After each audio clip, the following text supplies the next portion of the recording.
សំឡេងស្គរជ័យបានបន្លឺឡើងម្ដងទៀតហើយកើនស្បឺតបានសហការជាមួយស្ថានីយ៍ទូរទស្សន៍ថោន Full HD TV ដ៏ធំបំផុតប្រចាំឆ្នាំសារជាថ្មីក្នុងកម្មវិធីកើនស្បឺត World គុណខ្មែរ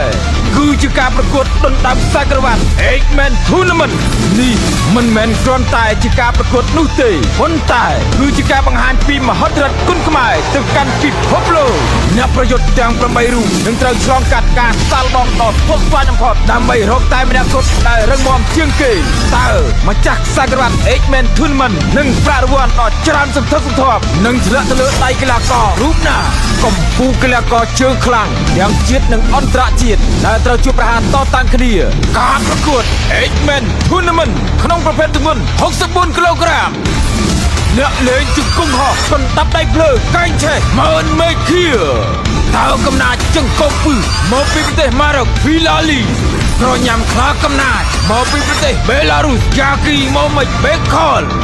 មជ្ឈរាជទាប្រលឹងមកពីប្រទេសអេស្ប៉ាញនីកូឡាសាណាព្រាខ្លាឃ្មុំទឹកកកជង្គង់ពឹសមកពីប្រទេសហុងកាលីបាត់ដេណាណាំជីលម៉ា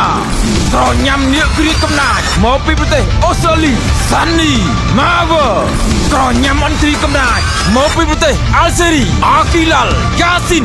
ខ្លារខិនសជង្គង់ពឹសមកពីប្រទេសរុស្ស៊ីរ៉ាឌីមសារ៉ាំកូការប្រកួតគូមិត្តភាពគុណខ្មែរកោស៊ីនគុណខ្មែរត្រូវប៉ះជាមួយនឹងខនសំភ័រ